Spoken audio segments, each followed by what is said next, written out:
Au micro, Benoît Voyer. Il est minuit moins 5. Devant les envahisseurs venus de partout, s'il n'y a pas un retour à ses racines judéo-chrétiennes, la France disparaîtra. Il en va de même pour plusieurs pays d'Europe et du Québec. L'Église a fait les rois, qui ont fait la nation, qui a fait la République, écrit Éric Zemmour. En lisant son livre paru chez Fayard en 2025, La messe n'est pas dite, le fondateur de Reconquête en 2021, une formation politique de mouvance conservatrice et candidat à la présidence française, on a l'impression qu'il marche sur les traces de Louis-Philippe Lamartine, qui, lors de la Révolution de 1848, écrivait dans l'Histoire des Girondins: « Chaque fois qu'une théorie est contraire au salut de la société, c'est que cette théorie est fausse, car la société est la vérité suprême. » Éric Zemmour explique: « Nous avons, depuis trop longtemps, cru qu'on défendait la liberté individuelle en oubliant la survie de nos pays et la pérennité de notre identité culturelle.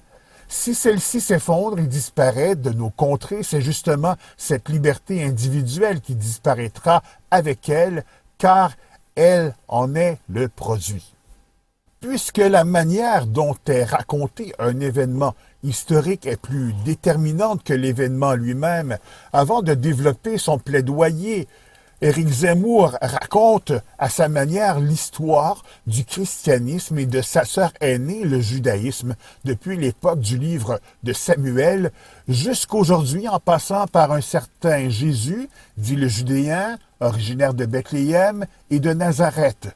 Son récit est juste et rafraîchissant.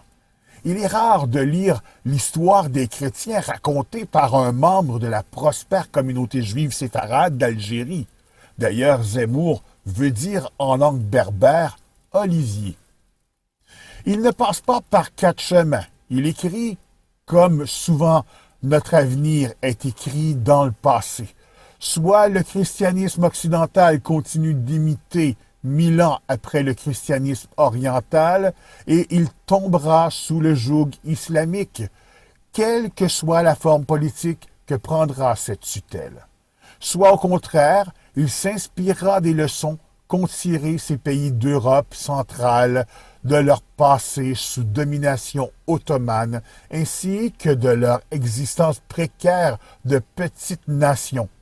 Et ils se réveilleront enfin de leur mauvaise conscience et de leur sentiment de culpabilité, parce qu'à ses yeux, la gauche woke, qui se montre ouvertement en faveur de l'islamisation de l'Occident en propageant l'idéologie du multiculturalisme, contribue à faire se sentir constamment coupable de tout la majorité de culture chrétienne. D'ailleurs, Zemmour explique que l'islam n'est pas compatible avec les valeurs occidentales et que les islamistes sont des conquérants qui veulent établir sur la planète des États islamiques en chassant de leurs terres les infidèles. L'islam a des visées politiques et use de tous les moyens afin de parvenir à ses fins. La colonisation des esprits est un moyen. S'en prendre à des églises chrétiennes et des synagogues en les pillant et en y mettant le feu en est un autre. Éric Zemmour le rappelle, dans la tradition islamique, toute terre sur laquelle est édifiée une mosquée est considérée aussitôt comme terre d'islam, acquise au culte et donc à la civilisation musulmane, occupé, colonisé. Parlant de coloniser, il est bon de se rappeler la célèbre citation de l'ancien président du Sénégal, Léopold Sédar Senghor, à ses compatriotes qui se plaignaient du colonisateur français. Pour être colonisé, il faut être colonisable.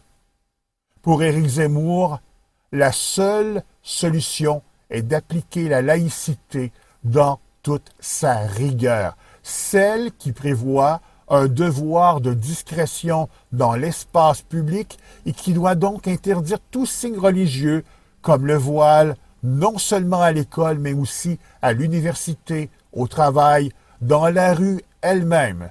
Et il faut qu'on revienne au judéo-christianisme et surtout qu'on cesse de craindre de s'afficher ainsi, car, reprenant André Suarez, les Français, qu'ils aillent ou non à l'Église, ont les évangiles dans le sang.